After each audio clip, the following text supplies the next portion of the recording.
저는 오늘 41년 동안 연기 생활을 하면서 가장 점잖게 하나 웃기지 않고 정말 어떻게 하면 참 점잖을 수 있을까, 이것만을 일주일 동안 생각을 했습니다. 그래서 오늘은 정말 깍듯한 웃음기 없는 표정으로 진실된 마음으로 여러분들께 몇 말씀 드리고 갈까 합니다. 그동안 여러분들은 저의 41년 동안 저의 모습, 앞모습을 보고 있었어요. 웃는 모습, 통통한 모습, 살찐 모습, 이걸 보셨는데 오늘은 특별히 여러분들은 저의 옆모습을 보시게 되겠습니다. 다음 저의 뒷모습을 보시게 됩니다. 이제 모든 걸 다 보셨습니다. 지금부터는 저의 속 인생을 내시경으로 보시겠습니다.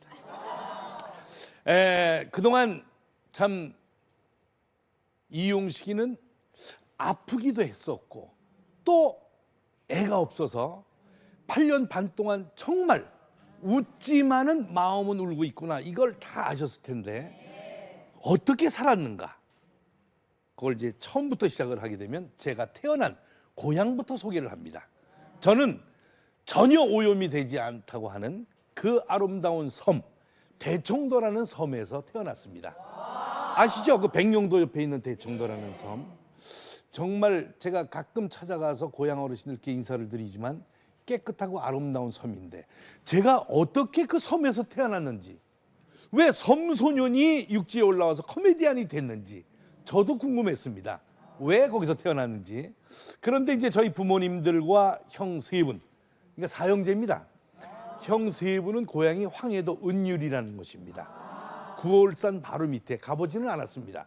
태어날 때 뭐 제가 그곳에 있질 않았으니까. 그런데 거기서 사시다가 진남포에서 아버지가 1950년 6.25 전쟁 1년 전에 49년도에 남한으로 탈출을 했습니다. 탈출한 동기는 뭐 여러 가지가 있지만 가장 큰 동기는 저희 집안이 기독교 집안이세요. 근데 북한에서는 이 공산주의는 종교를 완전히 무슨 마약처럼 생각을 합니다. 오로지 그 김일성 주석 뭐 이런 사람을 숭배해야 되는데 종교를 가지면 그 탄압이 들어갑니다. 그래서 외삼촌 두 분이 이제 인민군의 전쟁 준비를 하느라고 입대를 거부하고 숨어 있다가 잡혀서 듣기만 했던 무시무시한 그 아오지탕강으로 끌려가는 바람에 아버지가 이제 탈출을 결심을 해서 진남포항에서 북한군 배, 군함을 아버지 친구와 함께 납포를 해가지고 인민군 5명을 이제 포박을 하고 그 배로 탈출을 하게 됩니다. 탈출해서 성공을 해서 도착한 것이 바로 제 고향 대청도가 됩니다.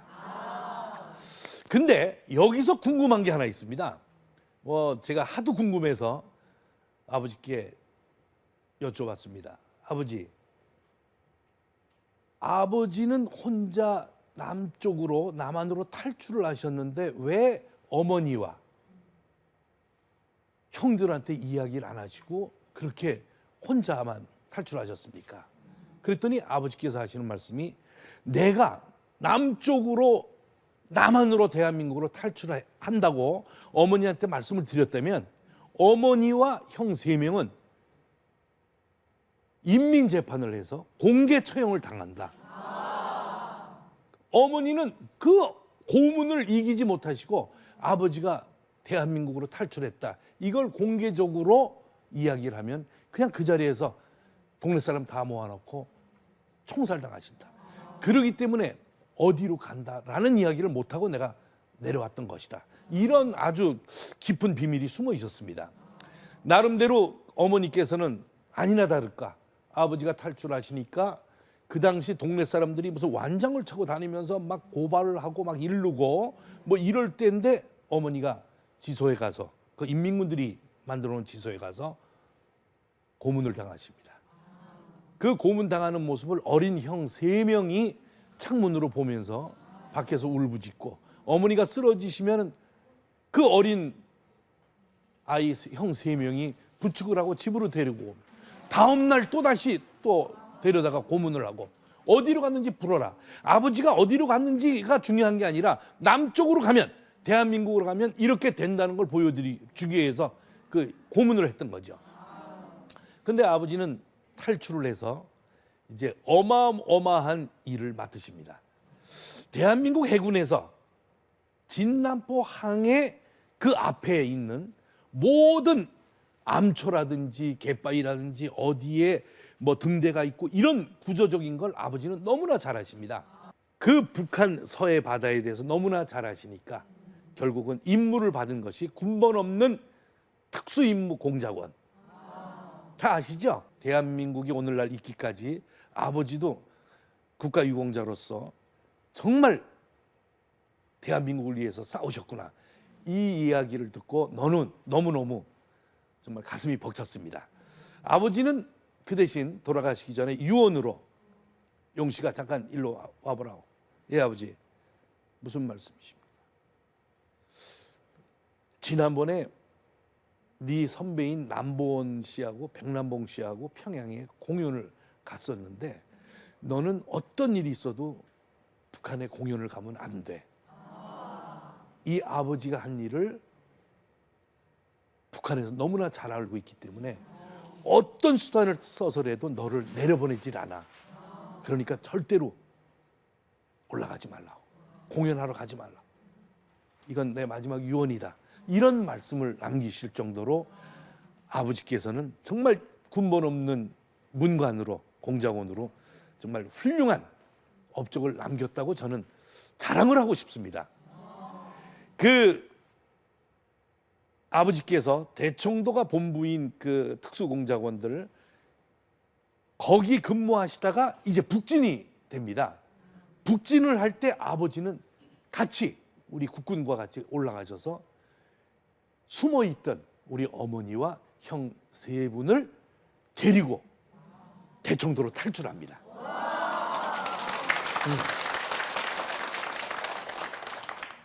탈출을 해서 대청도에 도착하자마자 탈출 성공 기념으로 저를 태어나게 합니다. 아니, 남은 탈출 기념으로 태어났는데 왜 웃고 나는 기뻐하는데. 근데 거기서 전쟁이 끝나고 인천으로 이제 이사를 와서 저는 인천에 있는 송월동에서 송월초등학교를 다닙니다. 송월초등학교를 다니는 그때부터 저희 가족, 특히 저는 굉장히 궁금한 것도 많았고 불안에 떨었어요. 우리 가족은 늘 불안에 찬 그 얼굴로 살게 됩니다. 왜? 이사만 가면, 그때는 아파트가 없었어요. 이사만 가면 그 집에 마당에 방공호를 팠어요. 우리가 얘기하는 지하실을 팠어요. 어둠이 내리면 손수레를 끌어다가 형 세 분과 아버지는 순전히 삽으로 파가지고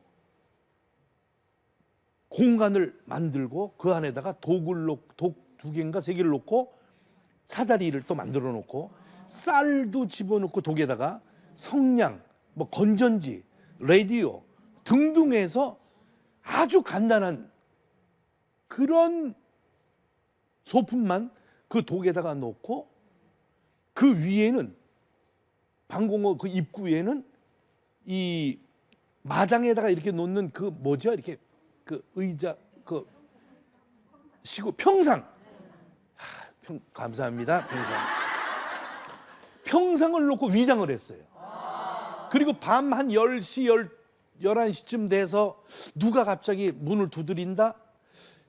계십니까? 뭐 이북말씨가 들린다? 그러면 아버지는 뒷문을 통해서 뒤 바로 골목에 숨으시고 형이 나가서 문 열고 누군지 확인을 하고 이렇게 불안, 초조, 긴장 속에서 저희 가족은 삽니다.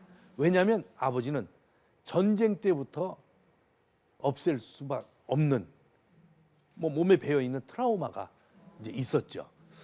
참 그 당시 저희 가족들은 아마 대문에 요만한 문을 만들어 놓고 누가 오면은 그 문을 이렇게 열고 확인하는 그 구멍이 저희 집만 있었을 거예요. 그렇게 아버지는 늘 불안하게 사십니다. 그런데 제가 오늘 이 자리에 있게 된 거는 순전히, 그건 우리 아버지, 우리 형님도 다 인정하는 그 주인공은 바로 저희 어머니이십니다. 어머니는 생선 장사를 해요. 그 중에서 특히 꽃게 장사를 했어요. 인천, 그러니까 하인천이라는 그 포구에서 그 당시, 지금은 뭐 소래포구 뭐 유명한 데 많지만 그 당시 꽃게를 배에서 받아가지고 큰 대야 어머니는 머리에 이고 하인천역에서 기차 화물칸을 그 꽃게와 함께 화물칸에 타고 서울역에 도착을 해서, 이건 어머니와 어머니 친구들이 하시는 말씀을 내가 다 듣고 지금 말씀드린 겁니다. 지금도 장사하시는 분들이 계세요. 그 남대문 근처에 가면 그걸 가지고 남대문까지 서울역에서 걸어오셔가지고 길거리에서 꽃게 장사를 하신 거예요. 그러다가 이쪽에서 단속이 오면 머리에 이고 일로 도망가고, 또 이쪽에 한꺼번에 오면 차도를 건너 도망갔대요.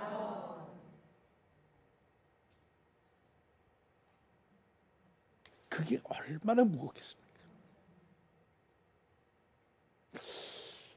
그래서 저는 우스운 이야기로 그 당시 꽃게의 몸통을 먹은 적이 없어요. 다리만. 이 개들은 살아있어가지고 서로 싸우다 보면 다리가 떨어져요. 한 2, 30개가 떨어집니다. 그러면 이제 꽃게 사가시는 분은 몸통으로 다 사가시잖아요. 다리 붙은 거. 근데 집에 오면 꼭 큰 대야 밑에 이렇게 들춰보면 오늘은 혹시 몸통 있을까 하고 열어보면 다리만 한 20개 정도 떨어져 있어요. 몸통을 먹어본 적이 없어요. 돈 받고 팔아야 되니까. 지금도 저는 꽃게 다리만 먹고 살아왔기 때문에 지금은 꽃게 다리를 잘 안 먹습니다. 건방지게 몸통만 먹어요. 그 장사를 하시면서 어머니가 우리 사형제를 키우게 됩니다. 제가 가장 싫어하는 게 뭐겠습니까? 어머니가 생선 가게를 한다. 그럼 제일 싫어하는 거. 제가 제일 싫어하는 게 고무장갑. 고무로 만든 앞치마. 고무장화. 그리고 또아리. 머리에다 이는 그 또아리 있지 않습니까? 이걸 제일 싫어해요. 그때는, 지금은 고무장갑이 빨갛고 노랗고 파랗고 빨주노초 파남보 보라파초 노란파 무지개 색깔로 나오는데 그때는 전부 까만색이야. 장화도 까만색, 앞치마도 고무로 그 무슨 자동차 타이어 녹여서 만들었대요. 얼마나 뻣뻣한지. 이게 빨래줄에 빨래가 없이 얘네들만 걸려 있는 거야. 그러니까 저는 하루에 샤워를 4번 했어요. 왜? 철없는 애가 중학교 때, 그때 청소년 사춘기 때 학교 가면은 친구들이 생선 냄새 난다고 못 오게 할까 봐, 또 전차를 타면, 영등포역 앞에서 전차를 타면 사람들이 생선 냄새 때문에 코를 막을까 봐 나도 트라우마가 생겼어요. 샤워를 하루에 4번 정도 하는 거예요. 에? 생선 냄새, 그 비늘이 조금이라도 묻어 있을까 봐 교복에 보고 털고 뭐 난리가 났지. 그걸 엄마가 이렇게 보고, 아니 아들이 샤워를 4번 하면 물만 있으려고 엄마가 한마디 해야겠죠. 근데 우리 엄마는 이해를 했어요. 그런 엄마였어요.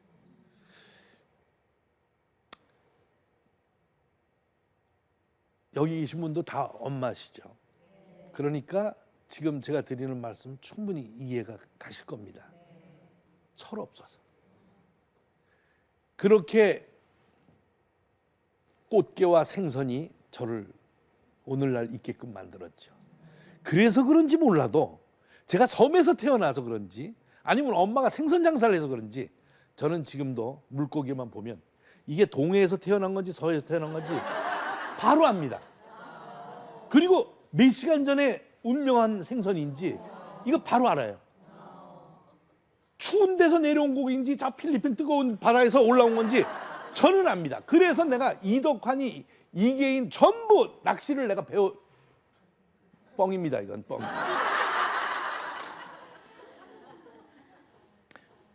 그렇게 중학교, 고등학교를 보내고 이제 20대가 됩니다. 여기서 제 인생이 이제 바뀌게 됩니다. 20대부터. 그 당시 여러분들도 기억하실 거예요. 40여 년 전에 최고의 히트치던 TV 프로그램은 드라마에선 KBS 여로. 땡띠야 어디 갔니? 모든 대한민국 남자들이 섹시한테 아내한테 섹시야 부른 적이 없어요. 땡띠야. 아이들은 그거 흉내 내느라고 바빴고.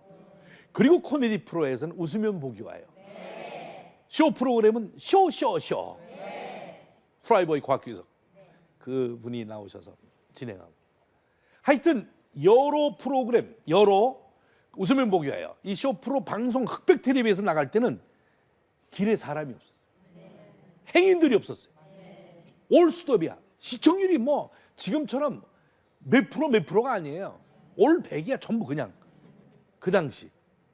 기억나세요 윤인근 씨? 전혀 안 난다고요? 알았습니다. 그때 그 코미디 프로 웃으면 보게 할 때 이런 일화가 있어요. 도둑이 어느 집에 담을 넘어서 도둑질하려고 거실로 들어가다가 주인이 소파에서 웃으면 보게를 보고 있으니까 여로를 보고 있으니까 딱 도둑이 텔레비전을 딱 보니까 너무 재밌거든. 그러니까 요걸 보고 도둑질 하겠다 그러고서 같이 보다가 앉아가지고 주인이 먹던 커피도 나눠 먹고 그러다가 서로 같이 웃고 그러다 주인이 누구요? 그러니까 도둑이 당신은 누구요? 그러니까 주인이 미안합니다. 제가 잘못 들었네요. 주인이 오히려 나가다가 뭐 그런 에피소드. 물론 제가 만든 얘기지만 그런 일도 있었대요. 그 당시 제가 코미디 프로를 너무너무 좋아했습니다. 제 별명이 그 당시 구봉서였어요. 구봉서. 그러니까 데뷔하시기 전에 시청자로서 좋아하셨던 거예요? 시청자로서도 아니고 아마 제가 앞날을 바라본 것 같아요. 저분이 나의 멘토가 될 것이다 생각이 들었는지 동네 분들은 제 이름을 잘 몰라요. 동네 어르신이. 저를 보고 지나가면 봉서야 이렇게 해요. 그 정도로 저는 사람들 모아놓고 토크하는 거, 지금 토크 뭐 이야기하는 걸 그렇게 좋아했어요.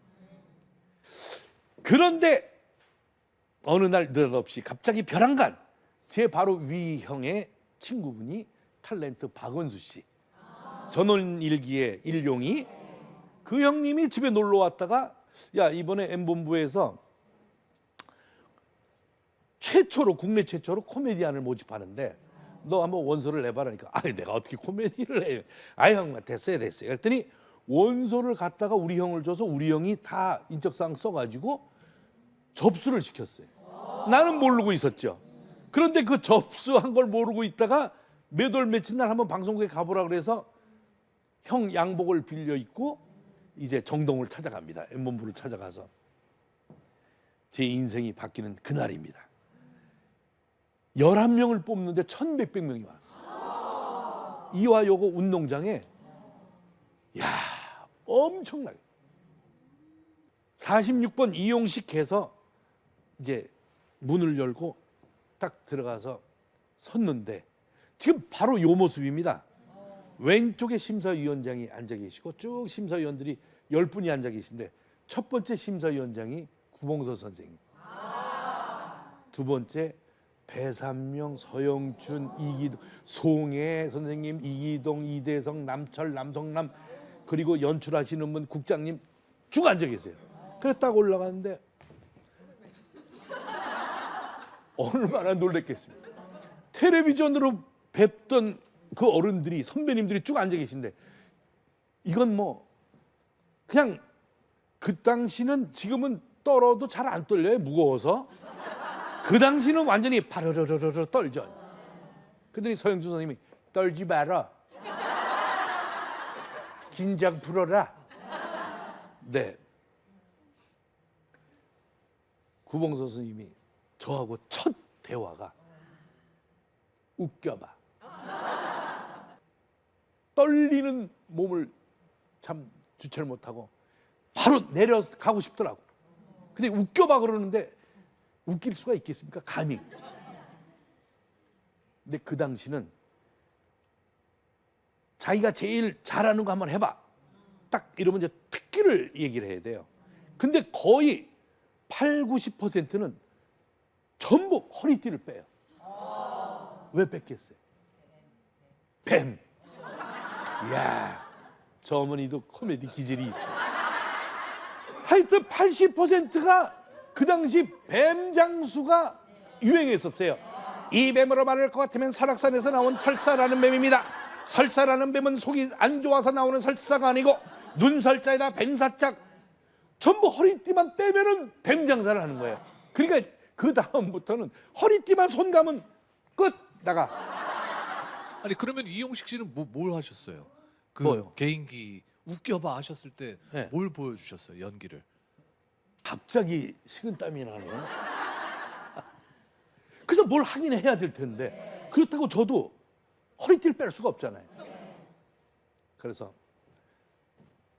제가 시작을 했습니다.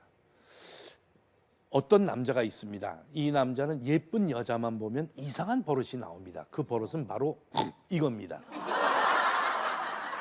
이쁘지 않은 여자한테는 절대로 소리가 안 나는데 이쁘다 하는 여자만 지나가면 이 소리가 납니다. 이 남자가 어느 날 버스 정류장에서 버스를 기다리고 있는데 예쁜 여자가 이렇게 걸어오니까 자기도 모르게 했습니다. 그랬더니 그 여자가 아니 이 아저씨 어디다 대고 하는 거야? 아니 제가 했습니까? 어머 이 아저씨 나한테 지금 했잖아요. 아니 내가 당신한테 했으면 했다고 그러지 아닌 걸 갖다 했다 그럽니까? 대개가 지금 했으니까 했다고 그러는 거 아니에요? 지나가는 사람들 물어보세요. 분명히 했잖아요. 나는 당신한테 절대로 한 적도 없고 할 필요도 없어요. 근데 그때 오빠가 지나갔어. 아니 야 영수가 너 왜 길에서 하고 있니? 어머 이 남자가 나한테 하고서 안 했대. 왜 내 동생한테 한 거요? 저는 당신 동생한테 한 적도 없고 할 필요도 없어요. 내 동생이 소리를 들었으니까 했다 그런 거 아니야? 했지? 이걸 하고 있으니까 경찰 아저씨가 지나가다 아니 길에서 왜 하십니까? 이걸 가지고 한 6분 동안 했더니 심사위원 10분이 구봉서 선생님, 배삼명, 서영춘, 송혜 선생님, 남철남 선생님 전부 고개를. 근데 구 선생님이 그렇게 크게 웃어주시는 거예요. 시작하자마자서부터 소리내서 막 웃어주시니까 내가 더 신났어. 그래갖고 했으면 했다 그러지 안 했다 그래? 그러니까 됐어. 야, 너 이거 어디서 이거 들은 거냐? 전 들은 적도 없고 이게 재미있는 것 같아서 한번 해보니까 많은 사람들이 웃어서 했습니다. 그러니까 갑자기 이렇게 보니까 선배님들이 쭉 앉아 있는데 전부 고개 숙이고 연습을 하십니다. 알았어, 수고했어. 이름 뭐지? 여기 이름표 붙여 있는데도 이름 뭐지? 이용식입니다. 수고했어. 그래서 1차, 2차, 3차 합격을 했어.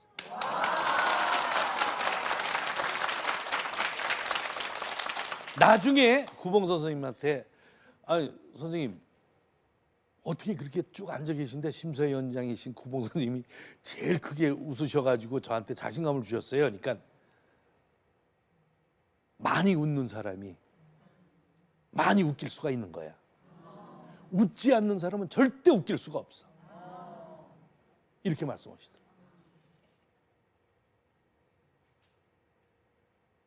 지금도 잊지 못합니다. 41년 동안을 저는 구봉서 선생님을 그 그늘, 이렇게 우산이 있으면 그늘 밑에서 보고 배우고 연기하면서, 그리고 다른 선배님들도 물론 제가 많은 걸 보고 배우고, 저한테 모든 분들이 다 멘토시죠. 정말 자랑스러운 선배님들이십니다. 근데 구 선생님하고 저하고는 40년 동안을 일주일에 한 번씩 만났어요. 놀라지 않으세요? 40년을 일주일에 한 번씩. 왜? 주일날만 되면, 일요일만 되면 교회에서 만납니다. 그 구봉서 선생님은 이렇게 귀여워하고 이뻐하는 걸 내색을 안 하세요. 왜냐면 교만해질까 봐, 제가 건방져질까 봐. 그냥 연기를 할 때 그 모습이 나타나요. 한번 보시죠. 오른팔 들고 왼 다리를 앞으로 뻗어. 헤이. 너. 참, 그건 오른팔이야. 왼팔.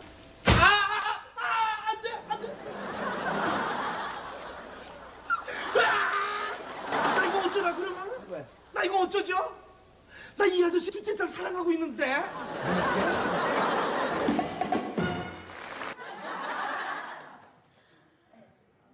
구 선생님은 절대 저한테 부담스러운 그런 연기를 안 가르쳐 주셨어요.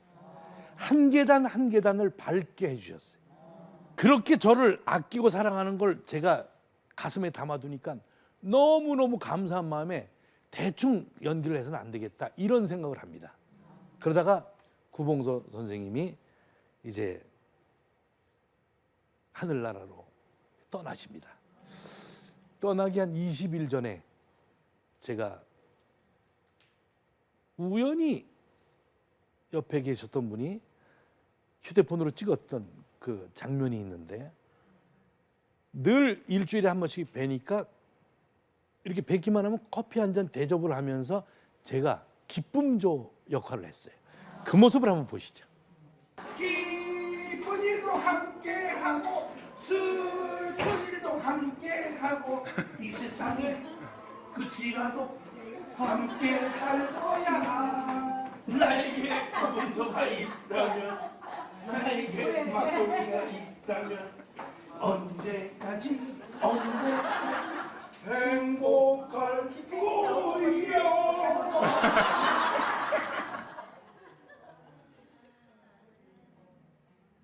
오늘날의 저를 있게 해주신 어머니 아버지는 몸을 주셨지만 구봉서 선생님은 저의 정신세계를 주셨습니다. 누구나 떠나는 그 길을 가셨지만 아마도 영원히 여러분들과 제 가슴에는 남아 있습니다. 사람은 누구나 한 번씩 위기가 오죠. 아버지께서 심근경색으로 돌아가시고 돌아가신 날이 또 5월 8일 어버이날이에요. 카네이션 준비했던 것을 결국은 국화로 이제 바꾸게 됩니다. 아버지가 5월 8일 날 돌아가시고 보름 있다가 제가 녹화를 하려고 아침에 집에서 샤워를 하고 나와서 옷을 갈아입다가 갑자기 가슴에 통증이 오는 바람에 아, 이건 심장이구나. 여러분도 갑자기 통증이 가슴에 오게 되면 이거 왜 그럴까? 체한 걸까? 아니 이거 왜 이러지? 이렇게 생각하시겠지만 저는 이미 보름 전에 아버지께서 심근경색을 가르쳐 주시고 돌아가셨기 때문에 심근경색이 뭔지 제가 얼마나 많이 찾아보고 연구를 하고 공부를 했겠습니까? 통증이 오자마자 빨리 병원, 빨리 병원. 말소리가 안 나오는 거예요. 온몸은 땀으로 샤워한 것처럼 다 젖고 무릎 꿇어서 말은 안 나오고 숨은 들여 마셔지는데 내보내지지가 않아요. 옆에 있던 수민이 제 아내 뭐 난리가 났죠. 뭐 어떻게 방법이 없는 거예요. 그들이 매니저가 뛰어 올라와서 저를 부축하고 그날 아침이니까 출근 시간이 있지 않습니까?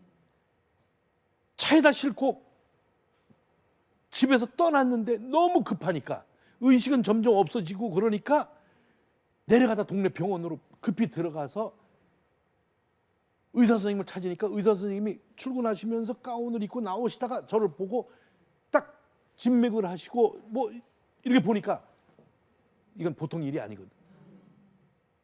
그러니까 큰 병원에 있던 그 앰뷸런스 타고 큰 병원으로 갑시다. 신촌으로 달려가. 달려가는 그 앰뷸런스 안에서 제가 살아온 그 하나하나의 기억이 주마등처럼 지나가기 시작합니다. 그리고 저는 끝까지 옆에 있는 그 파이프, 손잡이를 이걸 잡으려고 애를 썼는데도 자꾸 놓치게 됩니다. 그리고 사람이 눈을 뜨는 이 눈꺼풀이 이렇게 무거운 줄은 몰랐습니다. 제 매니저와 그 병원의 동네 병원의 의사 선생님은 저를 막 흔들면서 의식을 잃으면 안 된다고. 정말 매니저는 뺨을 두드리고 손을 주물르고 막 이러면서 통곡을 하면서 막 흔들고 난리가 났습니다. 근데 저는 의식은 있는데 지금 이 상황이 벌어지고 있는 상황을 알면서도 전혀 움직임을 가질 수가 없습니다. 눈이 안 떠지는 거예요. 그러니까 거의 죽음 직전까지 가게 됩니다. 기도를 했습니다. 우리 딸 6살짜리 수민이 결혼식장에 사위 앞까지만 데려가게끔 해달라고, 그때까지만 생명을 연장해달라고 간절히 기도했어요. 떠지지 않는 눈이 갑자기 철컹하는 소리, 이 소리에 눈이 번쩍 떴습니다. 그 앰뷸런스 뒷문 여는 소리인데 저는 무슨 생각을 했냐면, 무슨 생각을 했어요? 그 영안실에 차디찬 그 냉동실에 문을 여는 소리인 줄 알고 너무나 놀래가지고 나도 모르게 눈을 떴어요. 바로 수술실로 갑니다. 수술실로 가는데 저는 심장이 너무 빨리 뛰죠. 죽음이 앞에 와 있으니까 얼마나 떨리고 무섭고 공포감이 오겠습니까? 여러분, 심근경색이라는 거 병원에 누가 빨리 가냐에 따라서 삶과 죽음이 갈라집니다. 절대 집에 있는 그 청심환 뭐 비상약 이거 드시고 조금 누워 있으면 낫겠지, 절대 그런 생각하지 마십시오. 통증이 온다, 느낌이 이상하다, 땀이 난다, 온몸에 힘이 빠진다, 이거 기분이 이상하다, 바로 병원에 가셔야 돼요. 그래야 가족들한테 정말 비극을 안 줍니다. 슬픔을 안 줍니다. 무슨 얘기인지 아셨죠? 네. 그래서 수술실로 막 밀고 거의 이제 뛰는데 무슨 영화의 한 장면이었어요. 수술실에 도착했는데 뭐 난리가 났죠. 팍 하면서 막 소리도 이상하게 팍 하면서 조명이 켜지고, 근데 저는 가슴을 여는 줄 알았어요. 그래갖고 아프지 않을까 막 생각하고 있는데 기도만 하는 거야 이제. 근데 안에서는 수술하려고 난리가 났는데 밖에서는 수민이가 없어져서 난리가 난 거야. 6살짜리가. 수민아 어디가, 나 그걸 모르고 있었죠 저는. 그러더니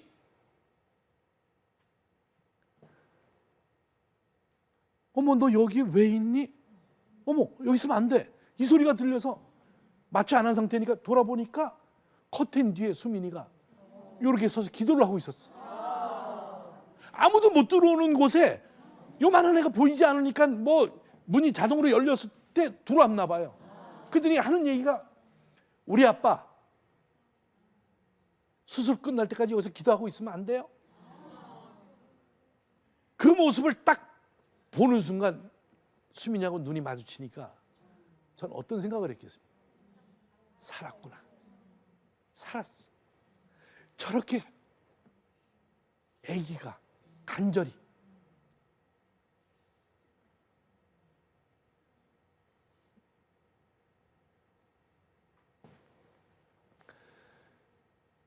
원하는데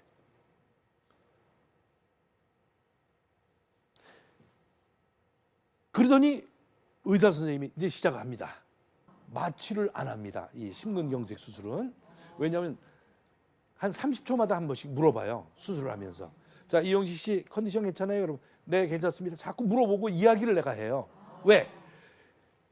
혈관에 이 기구가 들어가면, 수술 기구가 들어가면 혈전이 생기잖아요. 피딱지라고 그러죠. 이게 돌아다니다가 뇌 막 몸을 돌다가 뇌에 있는 핏줄에 딱 걸리면 뇌경색이 돼버려요. 그러면 또 다른 조치를 또 취해야 되는 거예요. 그러니까 머리 아프면 말씀하세요. 그걸 한 뭐 한 50번을 100번을 물어봅니다. 머리 아프면 꼭 얘기해야 됩니다. 다른 조치를 취해야 되니까 예, 염려 마세요. 전 얘기할게요. 저 수술 다 끝나면은 언제쯤 저 태어나네. 수술하면서 태어나는 날짜까지 물어보고 있는 거니까 괜찮다는 걸 내가 여유를 보이기 위해서 자꾸만 내 마음을 안정시키는 거죠.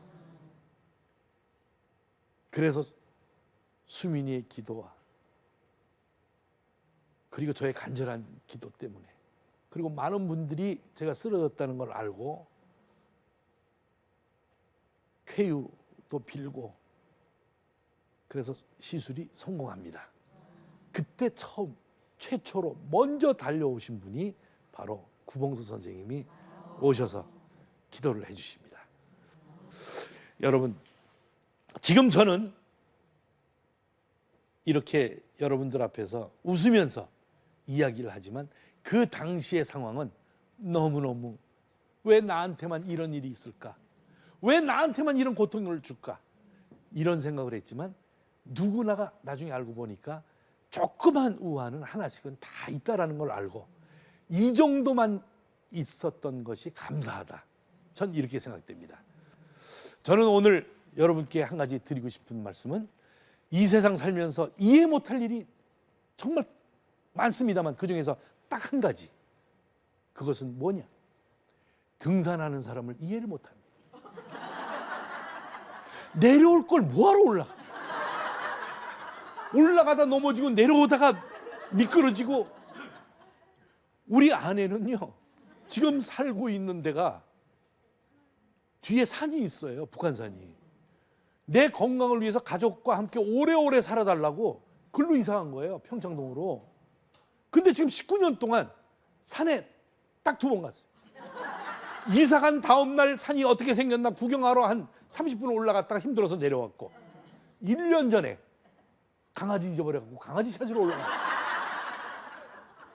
강아지 찾으러 올라가면서 김밥을 5개를 집에 있는 걸 들고 생수통 하나 들고 올라가면서 5개를 다 먹었어요. 왜? 조난당할까 봐. 그러더니 속이 가만히 있겠어요? 난리가 났지. 한 40분 올라갔는데 난리가 났는데 우리 대한민국 산에는 문제가 있어요. 화장실이 없어. 돌아보면 산에 돌아보면 화장실이 있어야 될 거 아니에요. 내 자세를 딱 보더니 올라가던 사람이 용식 씨 급한 모양인데 이 산에 오셨던 분들이 만약에 급한 상황이 벌어지면 방법이 없습니다. 깊은 숲속으로 들어가서 한 1, 2분만 심호흡을 하면 해결이 됩니다. 그렇게 하는 거예요. 그렇게 하는 거예요. 난생 처음에 산에 갔으니까 아주 우거진 속으로 들어가서 그분 말대로 한 1, 2분 동안 심호흡을 하고 나오려고 그러는데 좀 미안해. 그 산에 사는 애들한테. 그래서 돌멩이로 한 6개를 이렇게 해놨어요. 근데 지난주에 KBS에서 다이어트에 대한 프로그램을 녹화하자고 산에 가는 모습을 찍자고 그래서 알았습니다. 그리고 수민이하고 산에 그 뒷산에 올라가다가 어머! 저 자리가 1년 전에 그 자리인데 딱 돌아보는 순간 저는 기절할 뻔했어요. 왜? 그 자리에 2m짜리 돌탑이 생겼어요.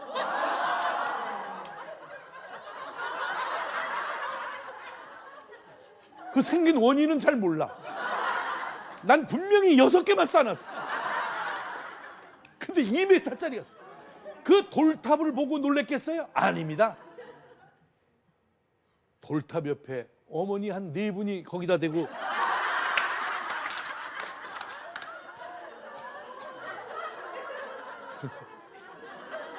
아마 수능을 앞두고 돌탑들을 조사해야 됩니다.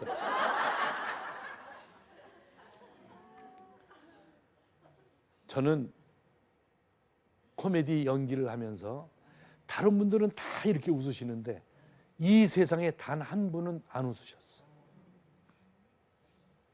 정말 안 웃으셨어.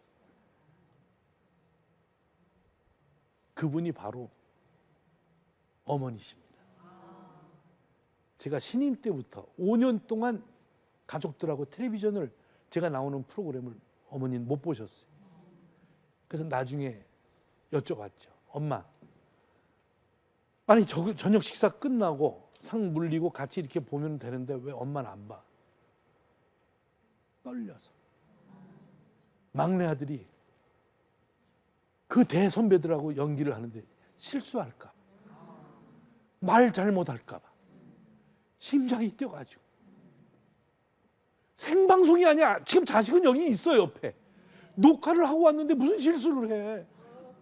실수해서도 녹화 때 다 했겠지. 근데도 떨려서 엄마는 못 봤어요.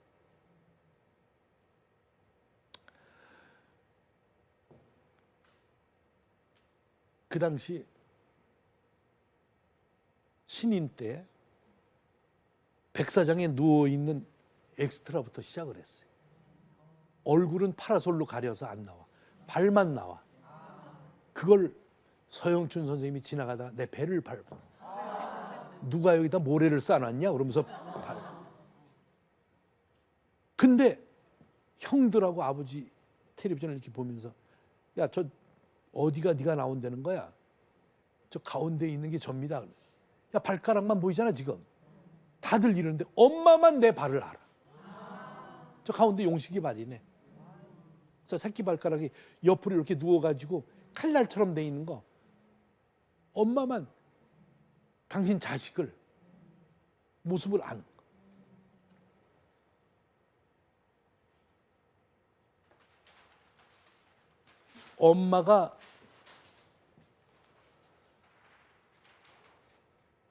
엄마의 가장 큰 소원은 막내 아들이 8년 반 동안 아기가 없어가지고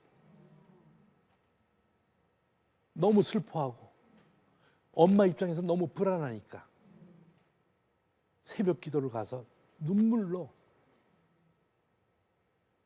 더도 말고 덜도 말고 아들이든지 딸이든지 하나만, 다른 삼형제는 다 튼튼한 손자 손녀들 다 낳았는데 제발 부탁이니까 막내 아들한테 딸이든 아들이든 하나만 달라. 어머니가 기도를 잘못했어. 한 대여섯 달라고 그래야 되는데 하나만 달라고 그래갖고 수민이 하나만 태어났지. 제가 마음이 좀 슬프면 이렇게 자꾸 좀 웃음으로 이걸 저기 하려고 그러는데 잘 그게 안 되네. 그러다가 엄마의 그 기도로 수민이가 이 세상에 태어납니다. 우리 엄마의 가장 행복했던 그 모습은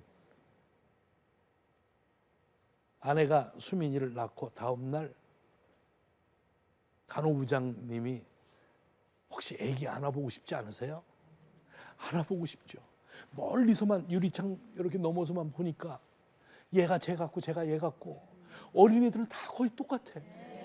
그래서 막 안아보고 싶어요. 이따 밤 11시에 내려오세요. 우리 엄마한테 전화 걸어서 엄마 아기 안아보게 해준대. 빨리 와봐 빨리 와봐. 택시 타고 달려왔어. 9시쯤서부터 엄마는 초조하게 기다리는 거야. 막내 아들의 어머니 손녀가 어떻게 생겼을까 안아볼 수 있다니까 막 와서도 그냥 계속 기도만 하는 거야. 근데 띵동 내려오세요. 신생아실 옆에 이렇게 대기실 같은 데 이렇게 기다리고 있는데 간호사 언니가 아기를 하나 안고 이렇게 들어와. 그러더니 한번 안아보세요. 아빠다 그러면서 이렇게 주는데 딱 보니까 금방 태어나서 그런지 사랑받지가 않아. 엄마들은 아시죠? 뭐가 얼굴에 하얀 것도 있고. 아니 애를 좀 씻기지. 근데 얘가 내 얘기예요? 뭘 차고 있는데 이용식 엄마 김혜선 써 있어.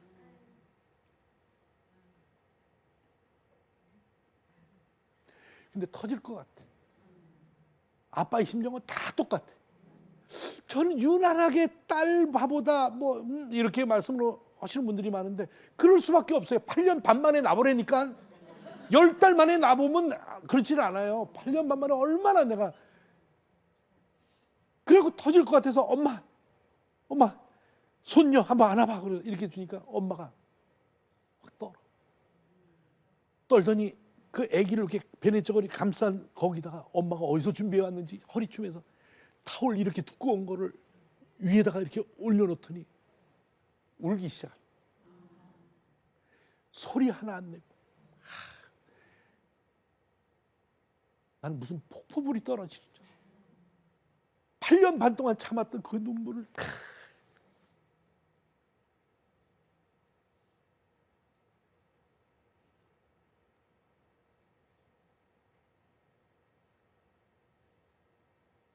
소원을 이뤘어요.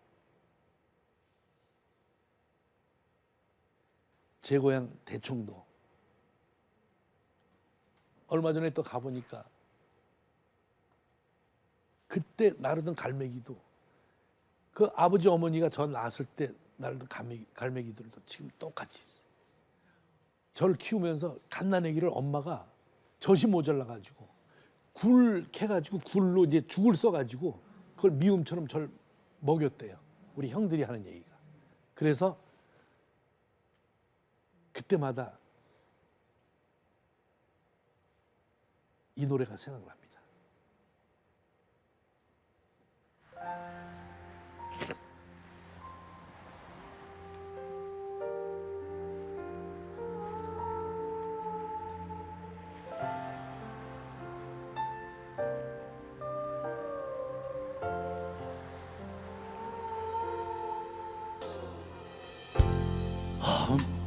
엄마가 섬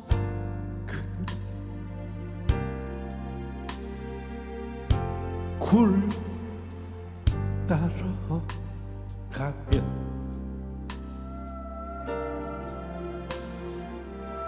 아기가 혼자 남아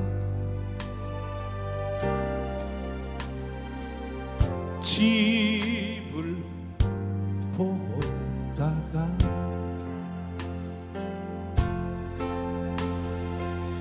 바다가 불러주는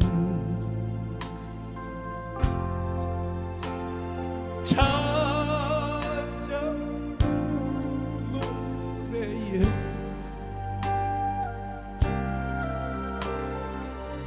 팔 빼고 스르르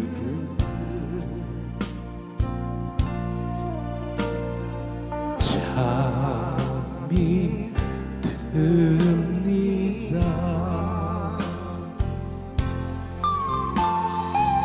엄마는 모래기를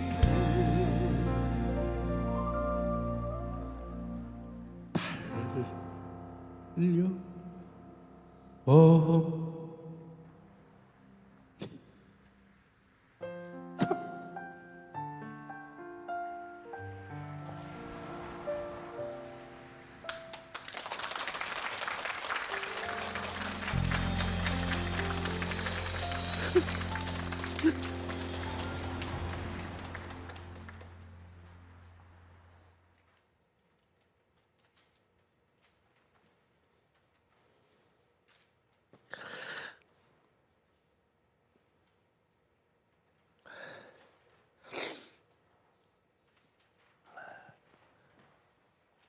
명절날 특히 설날 온 가족이 모여서 만두를 빚습니다. 이북만두. 어머니 반죽하고 형수들 속 넣고 형님들은 동그랗게 그 그릇으로 이렇게 만두피를 만들고 그러다 형이 어머니 이제 연세가 있으시니까 우리 자식들을 위해서 좋은 말, 유언을 남기셔야죠. 그랬더니 엄마가 이걸로 더 이상 이 세상에서 다시는 안 만날 거면은 내가 유언을 100장이라도 1000장이라도 남길 텐데 우리 모두 착하게 살다가 하늘나라에서 천국에서 다 만나야 되는데 유언을 왜 남기니? 나 거기서 만나서 다 얘기할 건데 안 만날 거면 유언을 남기는데 유언 안 남긴다. 유언 없으셨어. 새벽기도 갔다 오셔서 사형제가 한 집에 같이 살려고 4층 건물을 지었던 그 계단에 앉으셔서 벽에 기대서 찬송가 성경책 가슴에 안고 심장마비로 떠나셨어요. 지나가는 사람들은 보고 앉아서 쉬는 줄 알았지만 몇 개월 만에 집 할머니 보고 싶어서 놀러 왔던 우리 집 장손 큰형의 아들, 그 장손이 할머니 집에 왔다가 할머니 차가운 데 앉아 있으면 안 돼요. 그래서 할머니 하니까 할머니가 옆으로 비스듬히 쓰러지는 그 할머니를 등에 업고 장손 등에 업혀서 영안실로 가셨어요.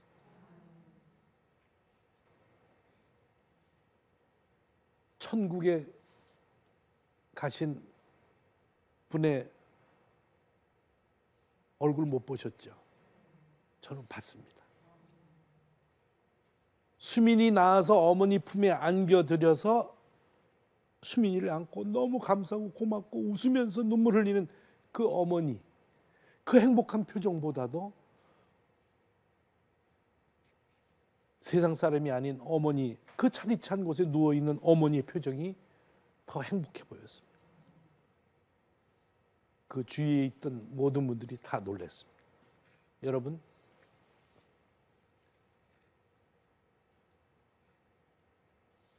가족이 최고입니다. 다른 거 필요 없습니다. 가족이 있으면 그 어떤 다른 게 필요가 없습니다. 늘 가족 옆에서 건강하게 웃으면서 살아가십시오. 오늘 제 이야기는 여기까지입니다.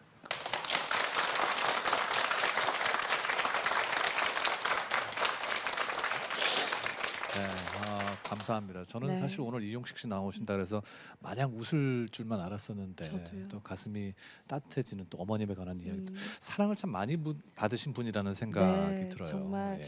오늘 울다가 웃다가 저희를 이렇게 정말 가슴 따뜻하게 시간을 보내주셨는데요. 귀한 이야기 해주셨습니다. 정말 사랑 많이 받으신 이용식 씨, 또 궁금하신 분들도 많으실 거예요. 궁금한 점들. 못다한 질문하실까요? 이야기 예. 질문해 주시겠어요? 네, 쓰러지셨을 때요. 뭐 인생에서 가장 후회되는 점이 있으시다면 무엇일까요? 많아요. 해서는 안 될 그런 일도 알고 한 것, 모르고 한 것 너무 많아요. 이거를 알 때 다시는 그런 일을 안 하겠죠. 그래서 나름대로 후회되는 것, 그 중에 하나 큰 거, 내가 가장 큰 실수한 것, 흡연. 그리고 가장 잘한 것, 금연.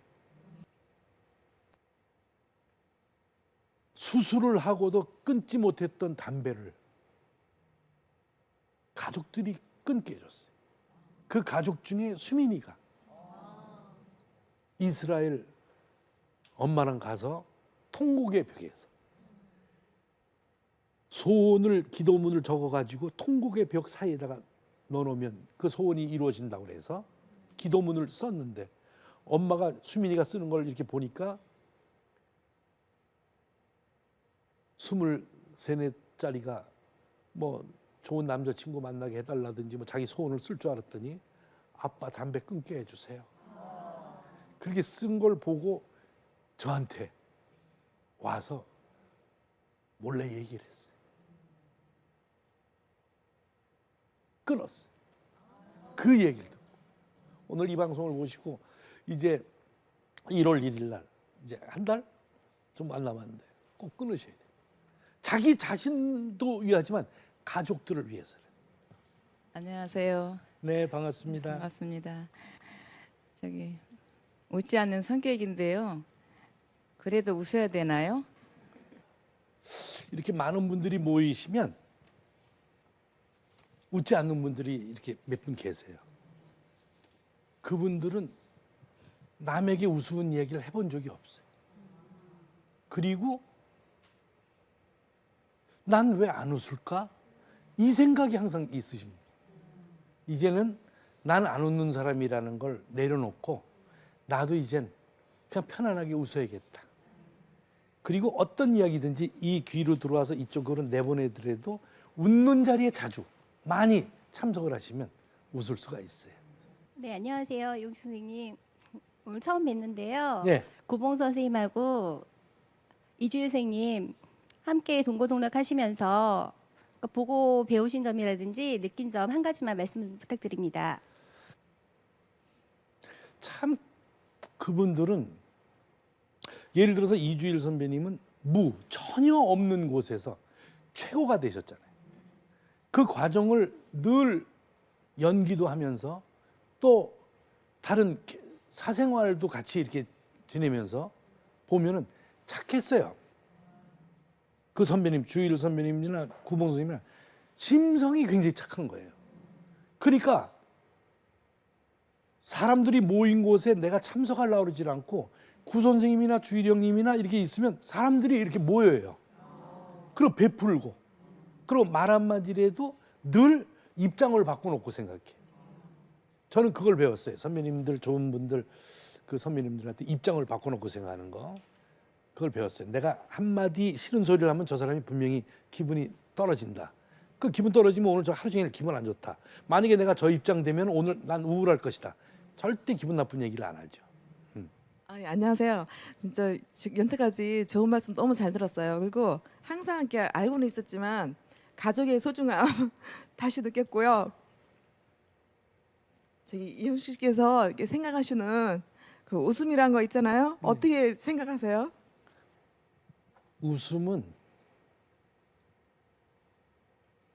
종합 비타민.